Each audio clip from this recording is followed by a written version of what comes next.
এ কেমন নূর পেলে ও গো মা আমিনা, ও গো মা আমিনা, তোমার লালের ছোঁয়ায় ধন্য এ জামানা, ধন্য এ জামানা। এ কেমন নূর পেলে ও গো মা আমিনা, ও গো মা আমিনা, তোমার লালের ছোঁয়ায় ধন্য এ জামানা, ধন্য এ জামানা।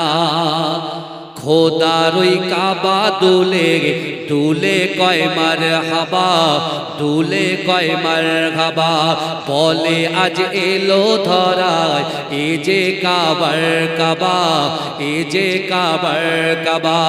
খোদার ওই কাবা দুলে দুলে কয় মারহাবা, দুলে কয় মারহাবা, বলে আজ এলো ধরায় এ যে কাবার কাবা, এ যে কাবার কাবা। যার নূরে আলোকিত হলো এ জামানা, হলো এ কেমন নূর পেলে ও গো মা আমিনা, ও গো মা আমিনা, তোমার লালের ছোঁয়ায় ধন্য এ জামানা, ধন্য এ জামানা। আসিলে হয়ে ধরায় রহমাতাল লিল আলামিন, রহমাতাল লিল আলামিন। গুনাহগার পাপী তাপির পরকালের জমিন, পরকালের জমিন। আসিলে হয়ে ধরায় রহমাতাল লিল আলামিন, রহমাতাল লিল আলামিন। গুনাহগার পাপী তাপির পরকালের জমিন, পরকালের জমিন। এ কেমন নূর পেলে ও গো মা আমিনা, ও গো মা আমিনা, তোমার লালের ছোঁয়ায় ধন্য এ জামানা, ধন্য এ জামানা। হবে না তোমার মতো তুমি যে বেমিসাল, তুমি যে বেমিসাল। যে দেখে সেজন বলে এ যে রূপে কামাল, এ যে রূপে কামাল। হবে না তোমার মতো তুমি যে বেমিসাল, তুমি যে বেমিসাল। যে দেখে সেজন বলে এ যে রূপে কামাল, এ যে রূপে কামাল। যাদের দেখে হৃদয়ে মেলে প্রেমের ডানা, মেলে প্রেমের ডানা। এ কেমন নূর পেলে ও গো মা আমিনা, ও গো মা আমিনা, তোমার লালের ছোঁয়ায় ধন্য এ জামানা, ধন্য এ জামানা। এ কেমন নূর পেলে ও গো মা আমিনা, ও গো মা আমিনা, তোমার লালের ছোঁয়ায় ধন্য এ জামানা, ধন্য এ জামানা। আল্লাহুম্মা সাল্লি আলা।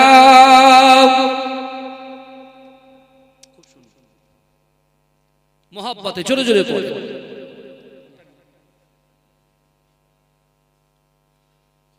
সকলে বলুন সাল্লাল্লাহু আলাইহি ওয়াসাল্লাম। নাহমাদুহু ওয়া নুসাল্লি আলা রাসূলিহিল কারীম, আম্মা বাদ।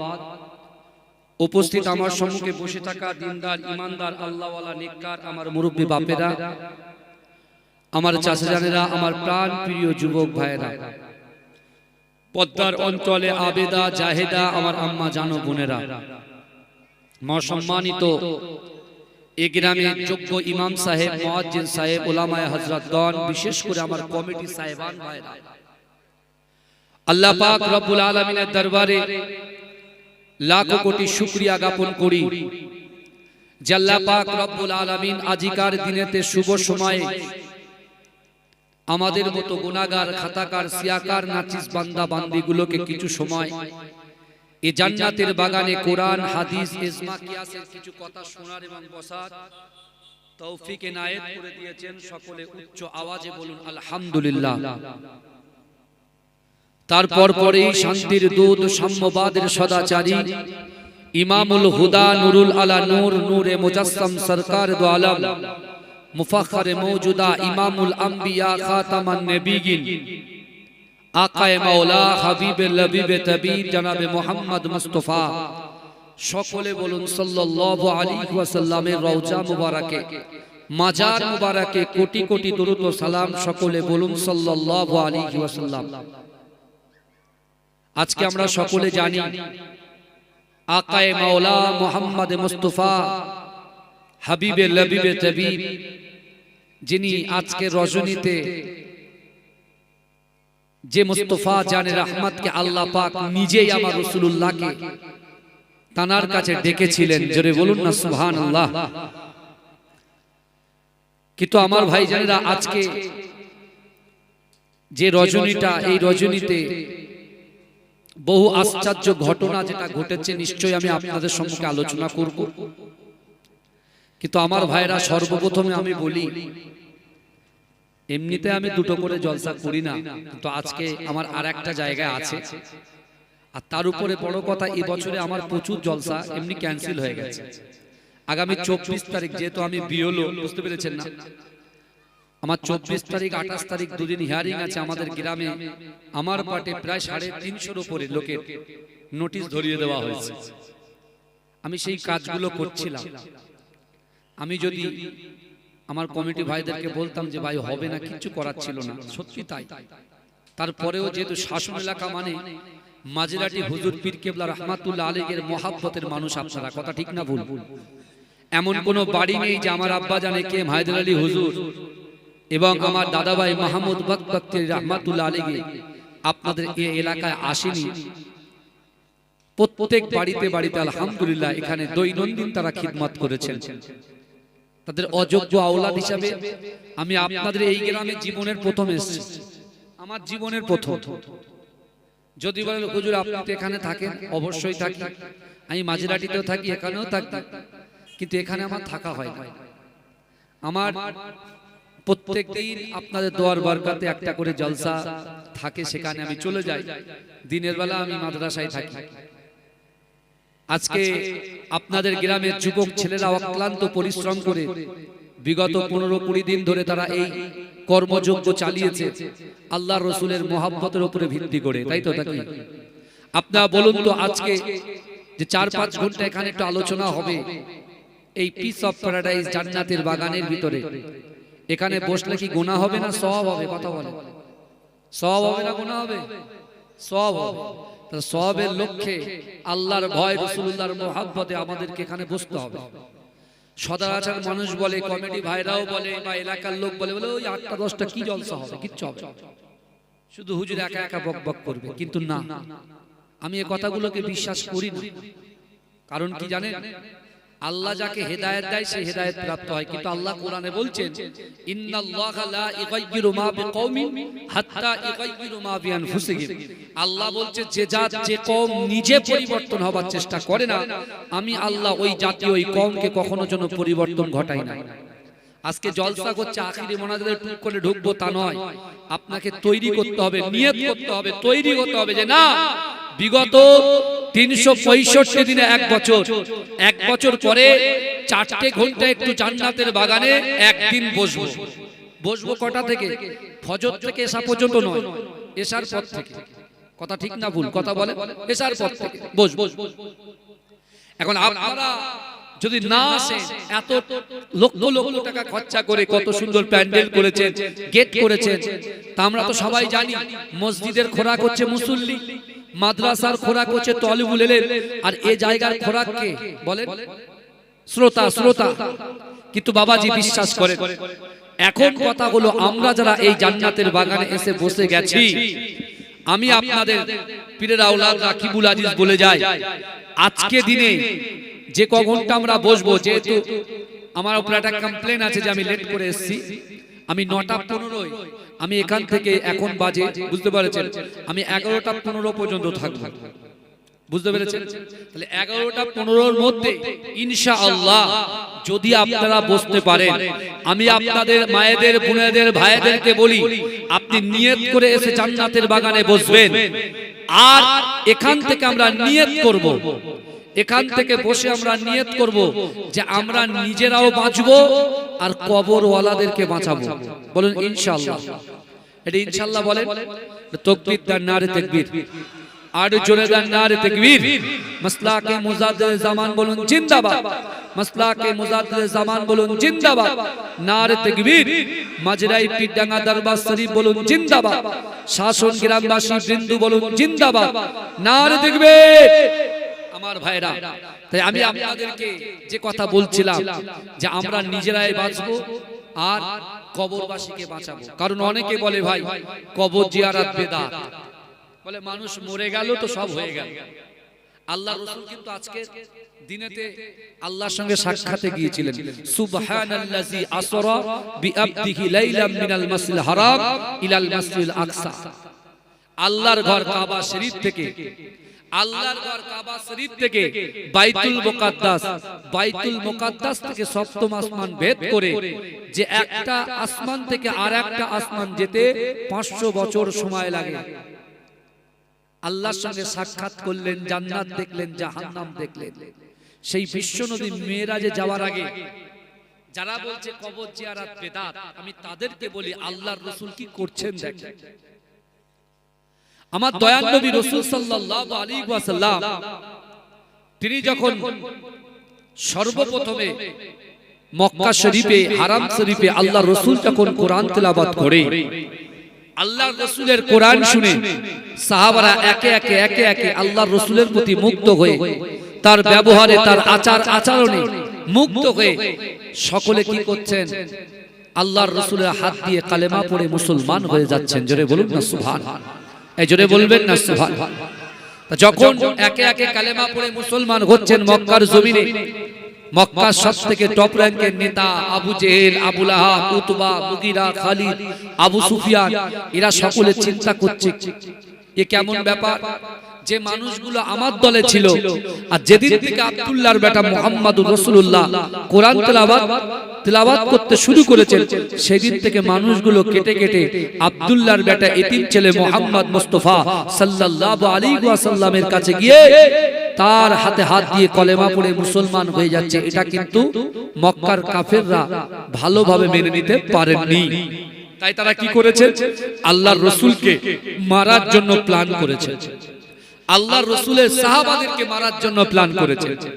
তারা যখন রাসূলুল্লাহর কাছে আসতো তখন মক্কার কাফেররা আল্লাহর রাসূলের সাহাবাদেরকে কুরুচিকর মন্তব্য করত, বাজে বাজে কথা বলতো, আর তাদেরকে কখনো পাথর ছুঁড়ে মারতো, কখনো হিংসামূলক কথা তাদেরকে বলতো, আর তাদের দিকে আঙুল তুলে তুলে বলতো যে তোরা ক্ষতির মধ্যে নিমজ্জিত হয়ে গেছিস, তোরা ক্ষতিগ্রস্ত হয়ে গেছিস, তোরা লাঞ্ছিত, তোরা অপমানিত। এইভাবে সাহাবাদের পিছনে নানান রকম কুরুচিকর মন্তব্য করতে শুরু করলো। তা আল্লাহর রাসূলের সাহাবারা যখন রাসূলুল্লাহর কাছে আসতেন মনটা খারাপ করে বসে থাকতেন। তা আল্লাহর রাসূল জিজ্ঞাসা করছে, এ আমার সাহাবা কি ব্যাপার বলো তো? বলি ইয়া রাসূলুল্লাহ, ইয়া হাবিবাল্লাহ, হুজুর আপনার হাতে হাত দিয়ে কালেমা পড়ে মুসলমান হয়েছি বলে মক্কার কাফেররা আমাদেরকে জলিল করে, মক্কার কাফেররা আমাদেরকে অত্যাচার করে, লাঞ্ছিত করে, অপমানিত করে, আর তারা আমাদেরকে বলে যে তোরা ক্ষতির মধ্যে নিমজ্জিত হয়ে গেছিস, তোরা ক্ষতিগ্রস্ত হয়ে গেছিস। আল্লাহর রাসূল সাহাবাদের এই কথা শুনে অঝর নয়নে ঝরঝর করে কাঁদছেন। আল্লাহ সব সহ্য করতে পারে, আমার রাসূলুল্লাহ চোখের পানি আল্লাহ সহ্য করতে পারে না। আল্লাহ পাক জিবরাইলকে বললেন, ও জিবরাইল চলে যাও আমার হাবিবুল্লাহর কাছে গিয়ে কোরআন শরীফে 30 পারা সূরা আসরটাকে আমার রাসূলুল্লাহকে তুমি শুনিয়ে দিয়ে এসো। জোরে বলুন না সুবহানাল্লাহ। আর কাফেরদের যোগ্য জবাব করা আমার রাসূল যেন দিয়ে দেয়। আল্লাহ পাক রব্বুল আলামিনের নবী জনাবে মুহাম্মদ মুস্তাফার কাছে জিবরাইল এসে সূরা আসরটাকে শুনিয়ে দিলেন। বিসমিল্লাহির রহমানির রহিম, ওয়াল আসর ইন্নাল ইনসানা লাফি খুসর ইল্লাল্লাযিনা আমানু ওয়া আমিলুস সালিহাতি ওয়া তাওয়াসাউ বিল হক ওয়া তাওয়াসাউ বিস সাবর। এই কোরআনের 30 পারা সূরা আসর, এই সূরাটাকে রাসূলুল্লাহর কাছে শুনিয়ে দিলেন। জোরে বলুন না সুবহানাল্লাহ। আল্লাহ পাক কসম খেলেন। আল্লাহ কি খেলেন? কসম খেলেন। ওয়াল আস, আল্লাহ সময়ের শপথ খেলেন, আসরের কসম খেলেন। আসর থেকে মাগরিবের টাইমটা কিন্তু খুব কাছাকাছি, তাই না? তার মানে এটাই সময় খুব সংক্ষেপ। কেন আমাকে আপনাকে এই দুনিয়া থেকে বিদায় নিতে হবে।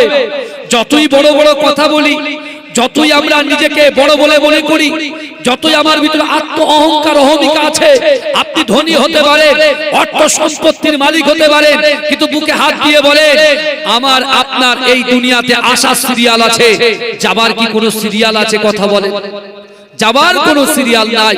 আল্লাহর কোরআন বলছে বান্দা ইজা জা আজালুহুম লা ইস্তাখিরুনা সাআতাও ওয়া লা ইস্তাকদিমুন, মৃত্যু যখন আসবে 1 সেকেন্ড লেট করা হবে না, 1 সেকেন্ড দেরি করা হবে না।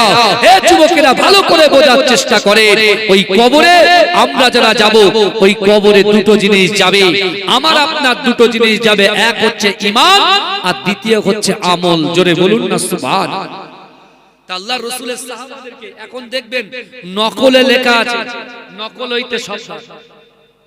বুঝতে পারছেন না? এত ভেজাল বেরিয়েছে, বুঝতে পেরেছেন? এখন নকল মালেই লেখা আছে নকল হইতে সব।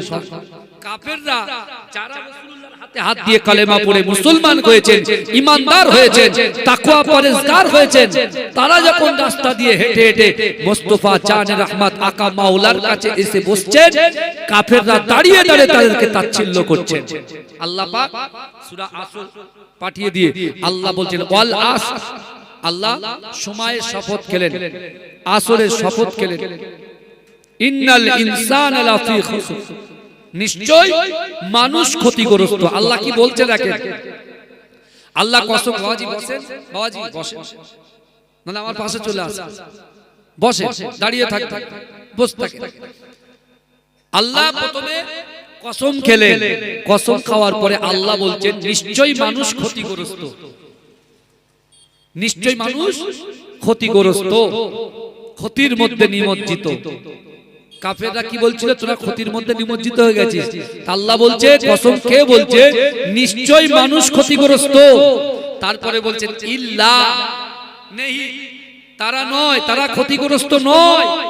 আল্লাযিনা আমানু, যারা ঈমান এনেছে, ওয়া আমিলুস সলিহাতি, যারা নেক কাজ করেছে, ওয়া তাওয়াসাউ বিল হক, যারা হকের উপরে প্রতিষ্ঠিত, ওয়া তাওয়াসাউ বিস সাবর, আর যারা সবর করেছে। এই চারজন ব্যক্তি কখনো ক্ষতিগ্রস্ত হতে পারে না। জোরে বলুন না সুবহানাল্লাহ। এই জোরে বলা যাবে না, চিৎকার দিয়ে বলা যাবে না সুবহানাল্লাহ। কিন্তু আমার ভাই জানেরা, হে নবী পাকের উম্মত উম্মতিরা, হে নবী দেবানারা, বিশ্ব নবী রাসূলুল্লাহ সাল্লাল্লাহু আলাইহি ওয়াসাল্লাম সাহাবাদিকে শুনিয়ে দিলেন, ও আমার সাহাবারা, চার শ্রেণীর মানুষ কখনো ক্ষতিগ্রস্ত হতে পারে না। আল্লাযিনা আমানু, যারা ঈমান এনেছে, ওয়া আমিলুস সলিহাতি, যারা নেক কাজ করেছে, যারা সৎ কাজ করেছে, ওয়া তাওয়াসাউ বিল হক, যারা হকের উপরে প্রতিষ্ঠিত, ওয়া তাওয়াসাউ বিস সাবর, যারা সবর করেছে। ও যুবকেরা, বিশ্ব নবী রাসূলুল্লাহ সাল্লাল্লাহু আলাইহি ওয়াসাল্লাম কাবা বাইতুল্লাহ শরীফে, আমার আল্লাহর কাছে কাবা বাইতুল্লাহ শরীফের সামনে দাঁড়িয়ে দু হাত উত্তোলন করে বিশ্ব নবী রাসূলুল্লাহ অঝর নয়নে ঝরঝর ঝরঝর করে কাঁদতে কাঁদতে আমার আল্লাহকে বললেন, ওগো রব্বুল আলামিন আল্লাহ, আমি আপনার গাবি, আপনার বন্ধু, দুইজন ওমরের জন্য দোয়া চাই।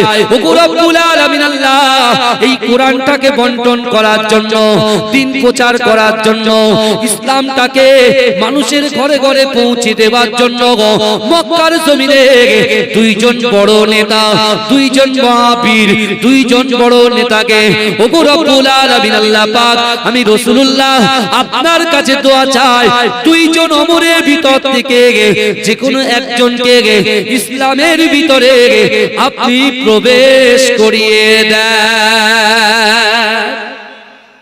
এজন্য বলবেন না, আল্লাহ রাসূল আল্লাহর কাছে হাত তুলে দোয়া চাইলেন যে দুইজন, বুঝতে পারছেন, দুইজন ব্যক্তির মধ্যে, দুইজন ওমরের মধ্যে যে কোনো একটা ওমরকে আপনি ইসলামের মধ্যে প্রবেশ করান, যাতে ইসলাম প্রচারে আমি রাসূলুল্লাহর সুবিধা হবে। জোরে বলুন না সুবহানাল্লাহ।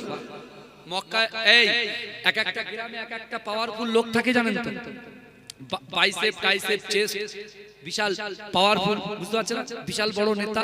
তো অনেকে মনে মনে ভাবে যে এটাকে যদি আমি তুলতে পারি তাহলে কি হবে, আমার দল শক্ত হবে, হবে কি হবে না, কথা বলে এরকম অনেকে ভাবেন। তো আল্লাহর রাসূল সাল্লাল্লাহু আলাইহি ওয়াসাল্লাম যখন দিন প্রচার করছেন মক্কার জমিনে, আল্লাহর রাসূলের প্রতি এত অত্যাচার, এত লাঞ্ছিত, এত বঞ্চিত, এত অপমান, আল্লাহর রাসূলকে এমন ভাবে জলিল করছে, আল্লাহর রাসূল দেখছেন যে না, মক্কার জমিনে মক্কার কাফেররা যাদেরকে ভয় করে তাদের ভিতর থেকে যদি একজন আমাদের ইসলামের মধ্যে দাখিল হয় তাহলে তাকে দেখে অনেকেই ভয়ে মুখ খুলতে পারবে না, বুঝতে পারছেন না।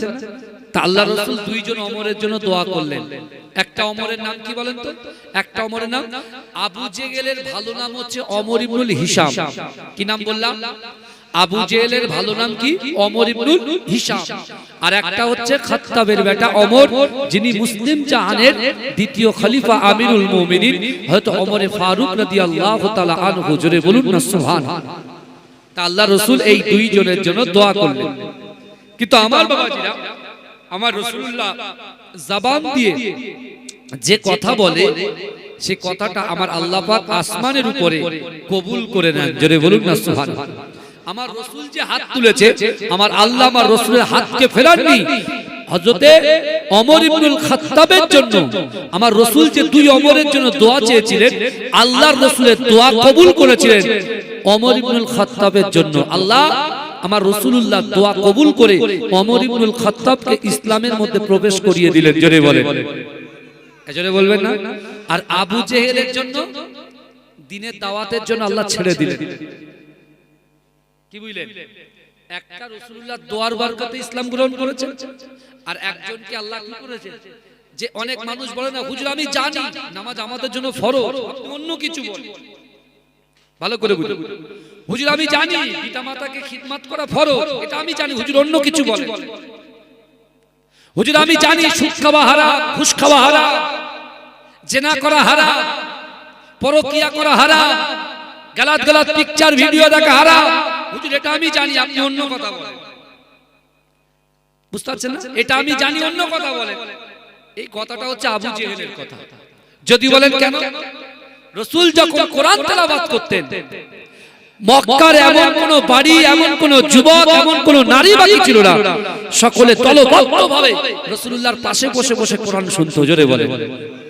কিন্তু প্রকাশ্যে দিনের বেলা এই আবু জেহেল যারা রাতের বেলা লুকিয়ে কোরআন শুনতো, এরা দিনের বেলাতে এসে, দিনের আলোতে এসে রাসূলুল্লাহকে ওপেন বিরোধিতা করত, রাসূলুল্লাহকে বিরোধিতা করত এবং বলতে যে মুহাম্মাদের কলেমা পড়বে, যে মুহাম্মদ মুস্তাফা কোরআন শুনবে, তাকে হত্যা করে দেওয়া হবে।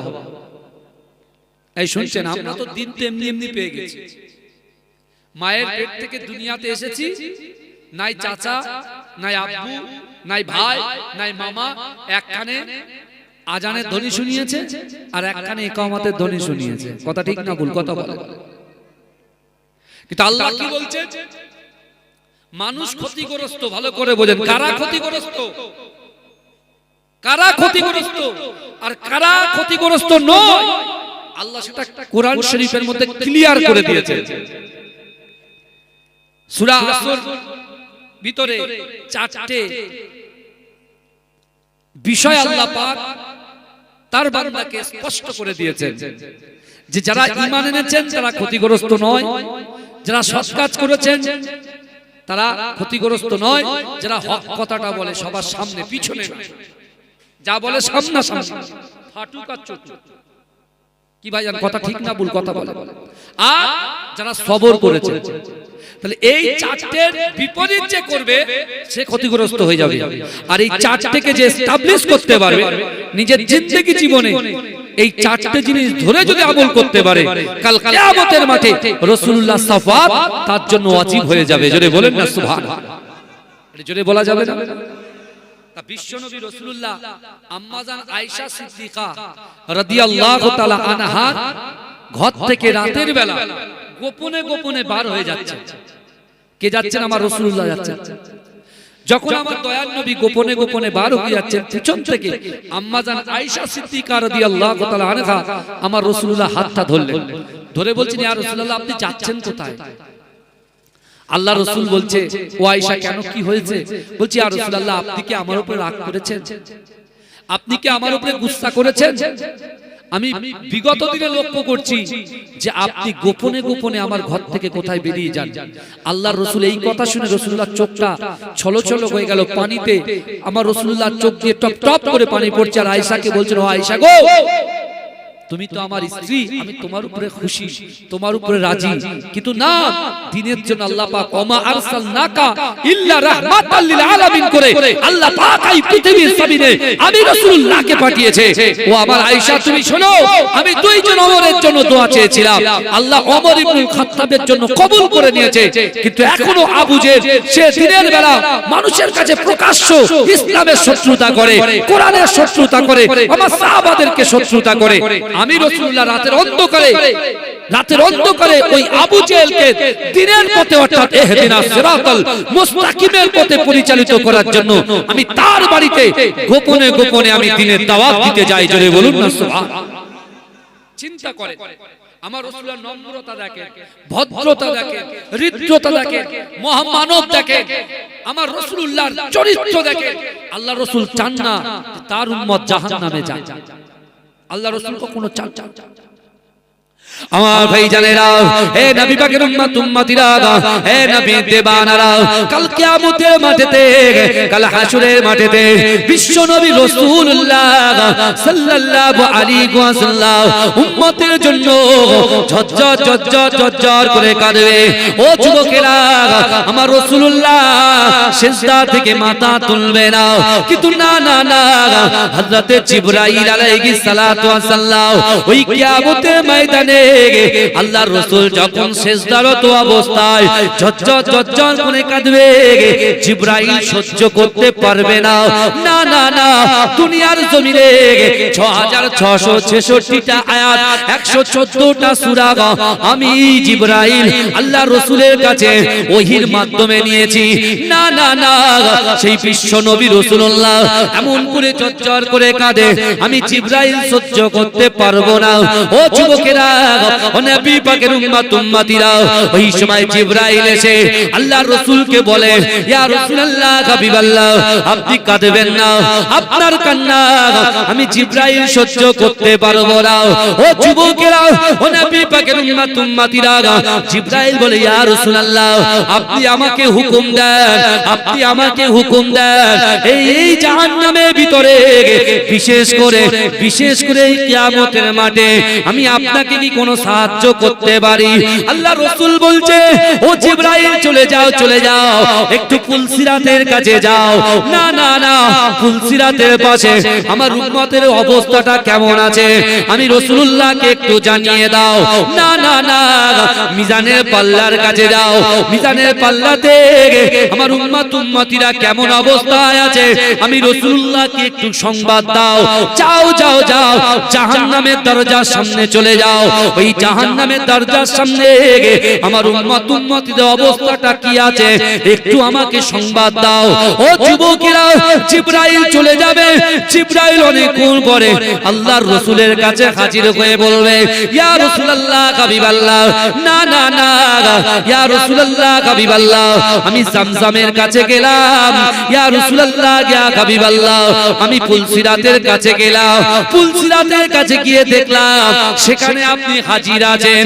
না না না, মিজানের পাল্লার কাছে আমি গেলাম, সেখানেও কি আপনাকে দেখতে পেলাম। ইয়া রাসূলুল্লাহ, হাবিবাল্লাহ, জাহান্নামের দরজার সামনে গেলাম, জাহান্নামের দরজার সামনে গিয়ে সেখানেও আপনাকে দেখতে পেলাম। না না না, ইয়া রাসূলুল্লাহ, হাবিবাল্লাহ, যে জায়গায় যায়, যে জায়গায় যায় সেই জায়গাতে আমি জিবরাইল বিশ্ব নবী মুহাম্মদ মুস্তাফাকে দেখতে পাই। জোরে বলেন না সুবহানাল্লাহ, জোরে বলবেন না। আমার রাসূলকে কিয়ামতের ময়দানে জিবরাইল যে জায়গায় যায় সে জায়গায় আমার দয়ার নবী মুস্তাফাকে দেখতে পায়। তাই তো রাসূল কতটা ভালোবাসে বলেন তো। আমরা কেউ মিজানের পাল্লার কাছে থাকবো তো কেউ আপনার পুলসিরাতের কাছে থাকবো, তো কেউ জাহান্নামের দরজার সামনে থাকবো, কেউ জান্নাতের পাশে থাকবো, ছড়িয়ে ছিটিয়ে থাকবে। কিন্তু ভাইজান আল্লাহর রাসূল সব জায়গায়, একবার কখনো পুলসিরাত থেকে ছুটে চলে যাবে হাউজে কাউসারের কাছে, কখনো হাউজে কাউসারের কাছ থেকে চলে আসবে মিজানের পাল্লার কাছে, কখনো তিনি জাহান্নামের দরজার সামনে চলে যাবে।